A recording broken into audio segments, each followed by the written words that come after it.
the court-appointed lawyer that I had, in the beginning of the courts, they said that I couldn't have any type of representation from Texas.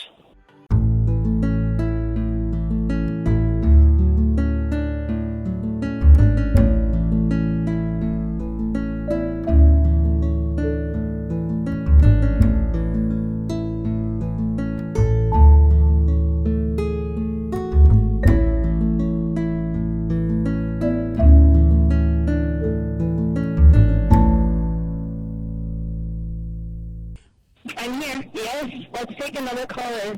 Brian from California. Hello? Hello? Brian, are you there? Hi. Hi, this is his girlfriend. He's actually currently in the restroom. We're together. Would you like to speak to me until he gets back? Well, sure. If you have Did he have a question he want to ask us? I think he has a question and a little bit of the case, after the CPS case that we have going on right now. Okay. You know, if he's going to be detained a few minutes, why don't we put you on hold and go to another caller, okay? All right, so we're going to call from Stephen from California. Stephen, did you have a story to tell or a question to ask? I got a story to tell, sir. How you doing? Hold on a second. I got these headphones in. Let me take it off. How you doing, sir? I called like almost 2 years ago when I first arrived here to Los Angeles, California. Once I begin to tell you, you remember who I am. My wife's son, her and her son left me in Texas while I was at work. Come to LA, and I hadn't seen him for like months. One day, me and my oldest son was walking to my job site, and there were some officers that I know at home stopped me and said to me, "Mr. Hicks, you don't even know what's going on."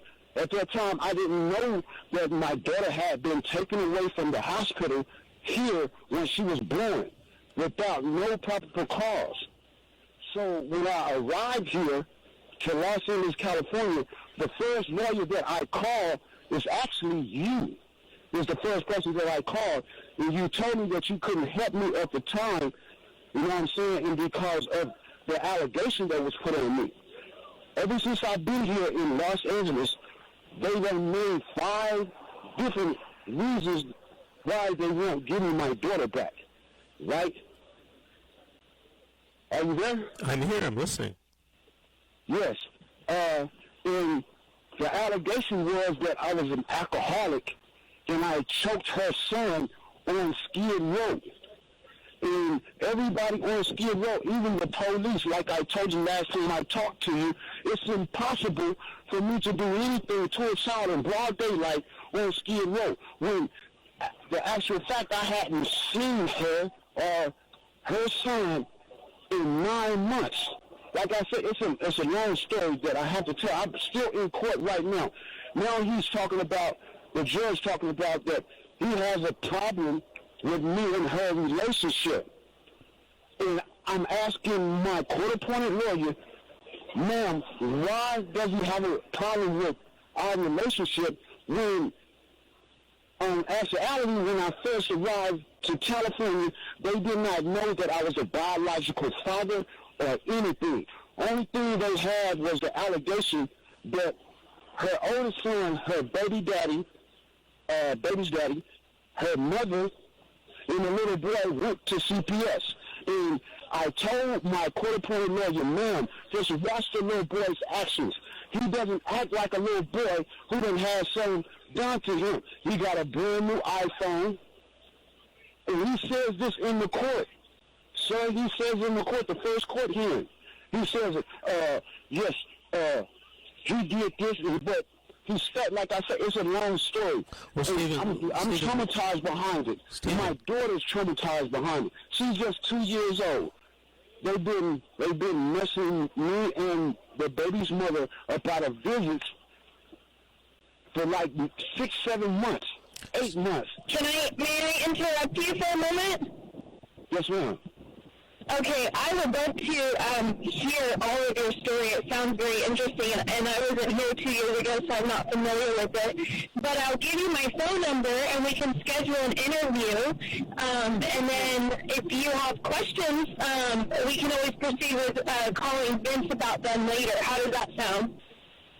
Yes, ma'am. Yes, ma'am. Because, like I said, the court-appointed lawyers that I have, in the beginning of the courts, they said that I couldn't have any type of representation from Texas.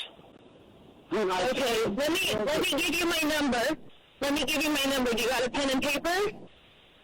Yes, ma'am. Okay, just a moment.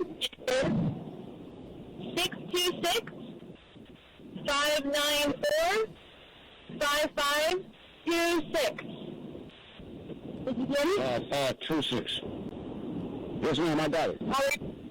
Okay, so go ahead and give me a call, and I'll schedule you for an interview, and I want to hear your story, and then we can go from there. How does that sound? Yes, ma'am. Call right now?